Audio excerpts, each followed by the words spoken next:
Job news and educational একাডেমিতে তোমাদের প্রত্যেকেই স্বাগতম জানাই। আজকে আলোচনা করব সহজ পাঠ থেকে যে সমস্ত প্রশ্নগুলো ইন্টারভিউতে ধরতে পারে তোমাকে, সেই সমস্ত প্রশ্ন নিয়ে আলোচনা করব। ভিডিওটা চেষ্টা করব ছোটোর মধ্যে শেষ করা। সহজ পাঠ অনুযায়ী আদ্যনাথ বাবুর কন্যার নাম কি ছিল? আদ্যনাথ বাবুর কন্যার নাম ছিল শ্যামা। তারপরের প্রশ্নটা দেখে নাও, কি বলা হয়েছে? বক্সিগঞ্জ কোন নদীর তীরে অবস্থিত? দশহারি নদীর তীরে অবস্থিত। তারপরে হচ্ছে সহজ পাঠে কোন বর্ণমালা গরুর গাড়ি চালায়? ম বর্ণ। পাটে বিশম্বর বাবুর বাড়ি কোথায় ছিল? গুপ্তিপাড়ায়। দেখো, এই সমস্ত প্রশ্ন উত্তরগুলো আমাদের প্রিপ্রাইমারি ক্লাস 5 পর্যন্ত যে বইটি রয়েছে সেই বই থেকেই করানো হচ্ছে। সেই বইটির মধ্যে প্রিপ্রাইমারি ক্লাস 5 পর্যন্ত যত রকম প্রশ্ন ইন্টারভিউতে হতে পারে সমস্ত প্রশ্ন উত্তর কভার রয়েছে। বইটি যদি নিতে চাও তাহলে 213 টাকা। তুমি এই ভিডিও ডেসক্রিপশন বক্সে কমেন্ট বক্সে ডিটেলস দেখতে হবে। সেই ডিটেলসের জায়গায় নাম্বার দেওয়া আছে। সেই নাম্বারটাই আমাদের ফোনপে নাম্বার, সেই নাম্বারটাই আমাদের হোয়াটসঅ্যাপ নাম্বার। কোন কোন বর্ণমালা বোঝা নিয়ে হাঁটে চলে? চ, ছ, বর্গীয় ঝ। ব্যঙ্গামা ব্যঙ্গমে কি? রূপকথায় বর্ণিত মানুষের মতো কথা বলে এমন পাখি। সহজ পাঠে উল্লেখিত 4টি প্রধান শহরের নাম বলুন। কলকাতা, বোম্বাই, দিল্লি, আগ্রা। নাল ফুল কি?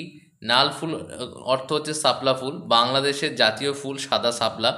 এই ফুলের অপর নাম হলো নাল ফুল। এখানে নোট বলে লেখা রয়েছে, বাংলাদেশের দক্ষিণ পশ্চিমের কিছু জেলাতে শাপলা ফুল নাল ফুল নামে পরিচিত। বেশ, আর একটা গুরুত্বপূর্ণ বিষয় হচ্ছে যে আমাদের প্রাইমারি ইন্টারভিউ ব্যাচে তোমরা যারা ভর্তি হতে হবে, তোমরা কিন্তু আমাদের 4টি বই রয়েছে, সেই 4টি বই ফ্রি পেয়ে যাবে। ভর্তি এখন চলছে। আর একটা গুরুত্বপূর্ণ বিষয় হচ্ছে তোমাদের নোটিফিকেশান বের হওয়ার 3 মাসের মধ্যে জয়েনিং হবে, এটা কিন্তু কনফার্ম। তারপরে শিউলি, টগর ও মালতী ফুল কোন ঋতুতে ফোটে? শিউলি ফুল, টগর ফুল শরৎকালে ফোটে, আর মালতী ফুলটা বর্ষাকালে ফোটে। তারপরে হচ্ছে বইটা কি? বইটা হচ্ছে দেহের শক্তি কাজে লাগিয়ে নৌকো চালানো একটি কাঠের তৈরি যন্ত্র। তারপর হচ্ছে যে মহারাজ হংসরাজ সিংহকে, মহারাজ হংসরাজ সিংহ হচ্ছেন পাংশু পূর্বের রাজা। তিনি বাংলাদেশে আসবেন কংসবদের পালা দেখতে। তাহলে এই পর্যন্ত বললেই হবে। এরপরে তুমি এটা অ্যাড করতেও পারো, না করতেও পারো, ঠিক আছে। তারপরে দেখো, কংসবধ অভিনয়টা কি? শ্রীকৃষ্ণ ও কংস দুটি পৌরাণিক চরিত্র। এই চরিত্রগুলোকে কেন্দ্র করে গ্রাম বাংলায় বিভিন্ন লোক সংস্কৃতি প্রচলিত রয়েছে। কোথায় অবস্থিত? উস্তিরি নদী ঝাড়খণ্ডে অবস্থিত, যা ধানবাদ থেকে 55 কিলোমিটার দূরে। কর্ণফুলী নদীর বর্ণনা দাও। কর্ণফুলী নদী হচ্ছে বাংলাদেশের দক্ষিণ পূর্বাঞ্চলে একটি নদী, যার দৈর্ঘ্য প্রায় 161 কিলোমিটার। এটি ভারতের মিজোরাম প্রদেশের লুসাই পাহাড় থেকে উৎপত্তি লাভ করেছে।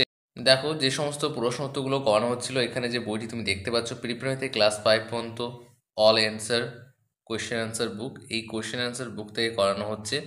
তোমরা যদি চাও তাহলে ইন্ডিভিজুয়াল বাই করতে পারো, অথবা যে অফারটি রয়েছে সেই অফারটিতে নিলে তুমি সবগুলো একসঙ্গে কম টাকায় পেয়ে যাবে।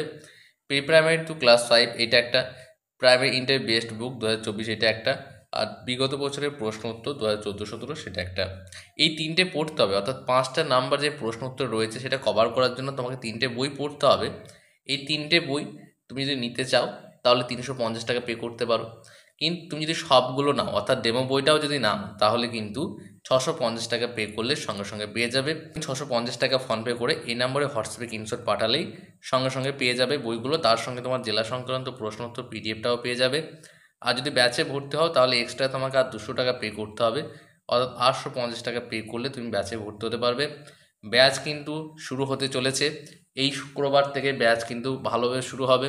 তাই তুমি যদি ভর্তি হতে চাও তাহলে ভর্তি হতে পারো, এখনও সময় রয়েছে। তাহলে আজকে যে বিষয়গুলো উল্লেখ করলাম এগুলো গুরুত্বপূর্ণ, কারণ এই সহজ পাঠ, তারপর তোমাদের উইংস, বাটারফ্লাই, এই সমস্ত বইগুলো থেকে প্রশ্ন হবে। আর একটা গুরুত্বপূর্ণ বিষয় হচ্ছে তোমাদের সাবজেক্ট থেকে প্রশ্ন হবে। সাবজেক্ট থেকে প্রশ্ন হবে, সেই জন্য তোমাকে সাবজেক্টের যে প্রিপারেশন সেটাও করতে হবে। সব কিছু আমাদের ব্যাচে করিয়ে দেওয়া হবে, যদি ব্যাচে ভর্তি হও কোনো সমস্যা হবে না। অথবা তোমরা এই বইগুলো নিতে পারো। ব্যাচে ভর্তি হলে এই বইগুলো তোমরা ফ্রি পেয়ে যাবে, তার সঙ্গে ডিস্ট্রিক্ট ওয়াইজ যে প্রশ্ন উত্তর সেটাও ফ্রি পেয়ে যাবে। আর যদি তোমাদের কোনো প্রশ্ন থাকে তাহলে করতে পারো। আর একটা বিষয় আমি তোমাদের জানিয়ে দিই, একটা ভিডিও করেছিলাম যে টেট ইন্টারভিউ থেকে শুরু করে ফুল যে নিয়োগ সেটা কবে শেষ হবে, 6 মাসের মধ্যে কমপ্লিট হবে। অর্থাৎ এই মাসের পর থেকে 6 মাস তুমি ধরে রাখো, অর্থাৎ নোটিফিকেশান বের হওয়ার 3 মাসের মধ্যে তোমাদের কিন্তু নিয়োগ প্রক্রিয়া সম্পূর্ণ হয়ে যাবে। বারে বারে বলছি, তোমরা প্রস্তুতি ভালো করে না নিলে পরে কিন্তু পস্তাবে। আজকের মতো এতটুকুই, নেক্সট ভিডিওতে আবারও দেখা হচ্ছে।